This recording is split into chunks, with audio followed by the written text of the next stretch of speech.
When is it best to put your money in savings versus when is it best to invest it? If you don't have enough cash in savings, well, you leave yourself more susceptible to emergencies or to the different surprises that life throws at you. On the other hand, if you don't have enough in investments and you have too much in savings, you're not getting the growth you need to accomplish your long-term goals. In today's video, I'm going to walk you through how you can balance savings and cash versus investments. Hey everybody, I'm James Canole, and I'm here to teach you what you need to know to create a secure retirement. To start this conversation, let's just talk about the basics of why do we invest in the first place. Well, we invest money because we expect that money to grow for us. So the question becomes, if we expect that money to grow for us, why don't we just invest everything? Well, the stock market doesn't only go up. There are periods of time where the stock market certainly does go up, and over long periods of time it goes up, but there's short-term times where the stock market also goes down. And we don't want to be stuck needing cash in a moment when the stock market is down and having to sell great investments at low prices.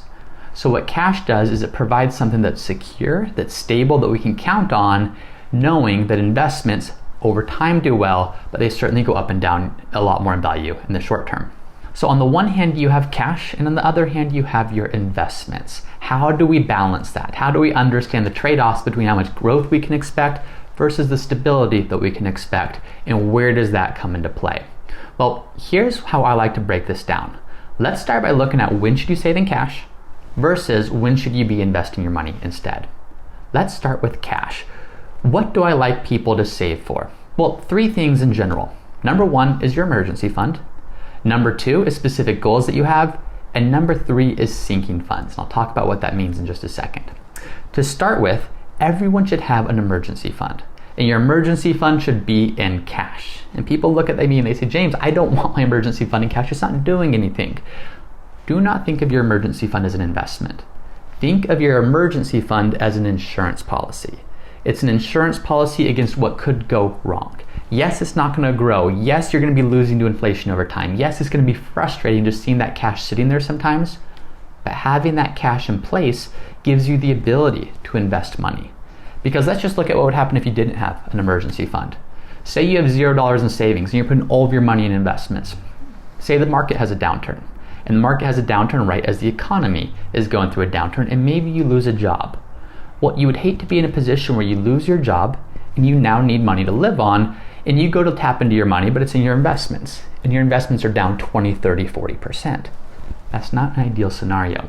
So having cash in your emergency fund gives you liquidity. It gives you the ability to keep paying for your living expenses, to keep paying the bills, allowing you the ability to invest more aggressively in those more long-term types of investments. The general rule of thumb is to keep 3 to 6 months in cash in your emergency fund. The reality is, understand what works for you. It should be a reflection of how stable is your job, how variable is your income, and how easily could you find another job if you were to lose your job today. So the more stable your job, the easier it would be to replace, maybe the less you can get away with having in your emergency fund. The more variable your income, or the more insecure your income is, the more you might have in your emergency fund. But regardless of what that amount is, that should be something that is in cash. And again, think of it as an insurance policy, not as an investment. The second thing that you should consider having in cash is any specific money that you're saving for a specific goal. This could be saving for a home. This could be saving for a car. This could potentially be saving for a child's education. Now, what this is going to come down to is your time horizon. Going back to the investment piece, if we knew that investments were only going to go up, we wouldn't put money in cash at all. We would put everything we have in investments. But investments don't only go up. And just to give you perspective, the S&P 500, so the biggest 505 companies in the US, historically, about 52% of all trading days, it goes up in value. Now, overall rolling 5-year time periods, about 85% of the time it goes up in value. And over rolling 20-year periods, 100% of the time historically, it has gone up in value. So what you can see is in the short term, it's a coin flip. Is money in your investment account going to go up or down? Impossible to know. But over the long term, you have some consistency there in terms of positive returns that you can expect. So as you're looking at those savings accounts, whether you're saving for a home or a car or a vacation or whatever it's going to be, the longer that time horizon, the more you can start thinking about investing these funds, but the shorter the time horizon, the more you want to keep that money in cash. When you are saving for a home or for a car or for whatever that short-term goal is, I like to have separate savings accounts. And if it's a short-term goal, open a separate savings account, keep that money in cash. By earmarking different goals, it kind of allows you to mentally earmark for what money is going towards what goal, and it helps you to understand, should you save that money, should you invest that money, or maybe some varying degree in between. But goals are the second place you should be saving money for cash if you have a shorter time horizon. Now, what's that time horizon? It'd be nice if there was a singular rule for how short is short term and how long is long term. I like to think of something, if it's 2 or 3 years or less before you'll need that money, I generally like to think about using cash for that goal. There's just too much uncertainty in any investment to guarantee a return over 2 to 3 years. If you're looking at 5 years and beyond, you can start looking at investing, maybe not in a fully aggressive portfolio, but you could start to consider maybe a more balanced approach. In that 3 to 4 year range, it's kind of a gray area. So it comes down to your personal risk tolerance. It comes down to how much do you need to have funds by a certain date versus how much flexibility do you have in terms of the timing of that. But in general, goals, specifically short-term goals, is a place where you should save money to cash. The third place you should think about saving in cash instead of investing is with sinking funds. So what is a sinking fund? Well, let's use an example. Let's assume that you have property taxes and they're not impounded when you're paying your mortgage. So twice a year you maybe have a property tax bill. It may be combined at $6,000 per year. Well, if you're not saving for that along the way, you're going to have a couple months out of the year where you have a pretty significant expense for that property tax bill. So what a sinking fund does is it says, what's a regular recurring expense that I have that's not necessarily having to be paid every single month?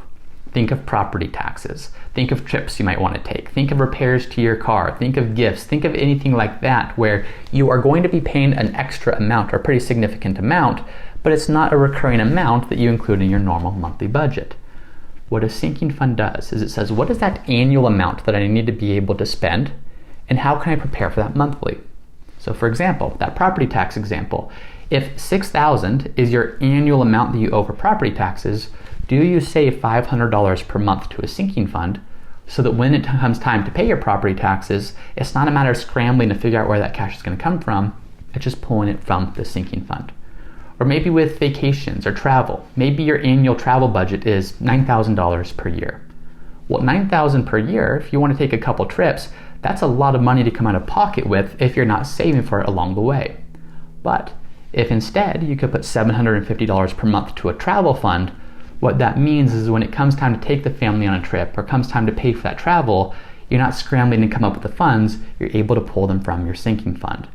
Because these are short-term savings, this is essentially money you are saving to spend, you're planning to spend it in the short term, this is money that should be in cash and not invested. So for savings, I want you to think about saving money for an emergency fund, I want you to think about saving money for short-term goals, and I want you to think about saving money for sinking funds. Anything outside of that though, let's now talk about when you should consider investing. So that's when you save, but what about investing? When should you invest?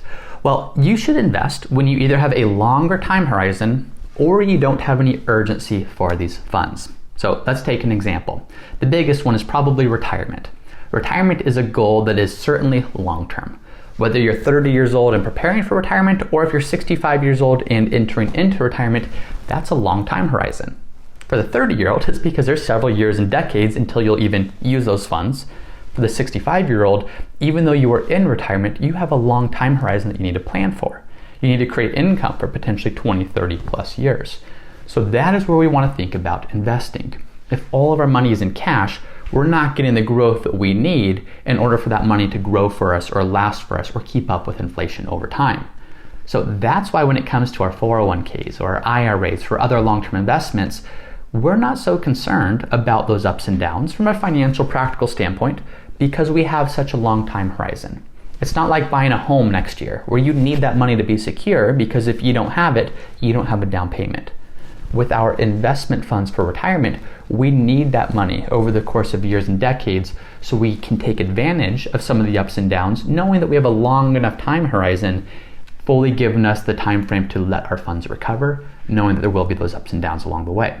We talked about the home example before. If a home could be a specific goal that you're saving for, and if a home is a specific goal that you're saving for in the short term, you probably want to use cash.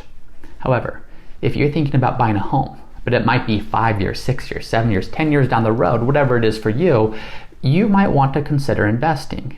Going back to that example, the longer that we remain fully invested, the greater and greater and greater our probability of having a positive outcome becomes.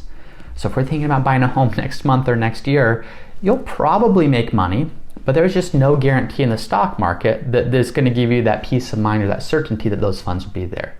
But the longer that we have until we need these funds, the more and more the probability is in our favor to have that positive outcome. So if you're thinking about buying a home, or really buying anything for that matter, and it's not going to be for several years, you can start to think about investing that money. Another key point about investing is if cash is a 1 on a scale of 1 to 10, and say investing in the stock market is a 10 on a scale of 10 out of 10 or 1 to 10, you don't have to be one or the other. There's varying degrees of investing and varying degrees of being conservative or moderate or risky, and you can start to take an approach that's maybe in that in-between solution to align that money with your time horizon. Another big one is maybe you just have excess income. A lot of people say I have excess income each month, I'm paying my bills, I'm living comfortably. What do I do with the excess? Well, that's money that you could potentially invest. Do you need that money in the short term? If the answer is no, because you have your emergency fund, you have cash saved for your goals, you don't have any burning need for that money, consider investing it. Too much money in cash is just going to sit there and lose out to inflation over time. So maybe invest that in a way that is fully liquid, that's fully accessible, but going to get you more growth over time than simply cash will. So again, the first thing in looking at with when do you invest your money is what is your time horizon until you need those funds. The second criteria that I would apply to this isn't just your time horizon, but it's really what's your urgency for needing this money. Go back to that home example. Maybe you want to buy a home in 3 years. Well, in general, that might be too short of a time to really invest your money and be able to guarantee a positive outcome. It's certainly too short of a time to be able to guarantee a positive outcome. However, if you say, yeah, 3 years is the goal, but if I'm investing my money and I happen to have a down year or a down experience over that time, I'll push it to 4 years or 5 years or 6 years. If you don't have that finite time frame for when you need your funds, it allows you to take on a little bit more risk with investing, because if you're down, you can just push that purchase off another year or another year or another year.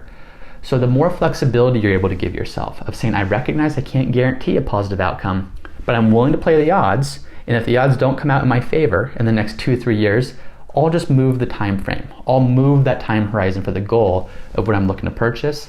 That's another thing that should be considered. It's not just what is your time horizon, but how firm is that time horizon? Is there some flexibility there? And the more flexibility there is, the more you can justify investing, because you can wait out some of the downturns and give time for your funds to recover. So at the end of the day, there is such thing as too much cash. If you have too much cash, you're probably fully protected and insulated from what could go wrong. You have your emergency fund. Even if you lose a job, even if you have to repair the roof, even if there's emergency braces for the kids, you probably have enough to be able to cover that. If you have too much cash, it's just not working for you. So there is such thing as too much cash, where you want to make sure that you have enough to have an emergency fund covered, have your goals covered, and have your sinking funds fully funded. But much more than that, make sure that you're investing it. At the same time, it is possible to have too much in investments. And if you don't have enough cash in place, you might not be able to stay fully liquid or solvent with those investments, because you might need to draw some of those funds down. In worst case scenario, you have to draw them down when we're in the middle of a down market. So understanding the balance of how much should you have in cash versus how much should you have in investments is a key component to a good financial plan. Thanks again for watching. This is James Canal with the Root Financial Partners. If you enjoyed this video, please be sure to share it with someone else who you think can find value from it. And also be sure to like this video and subscribe for more content like this. And if you want more resources about how you can create a secure retirement, be sure to check out our podcast called Ready for Retirement. And finally, if you're interested in seeing how our services can help you create a secure retirement, check us out at rootfinancialpartners.com.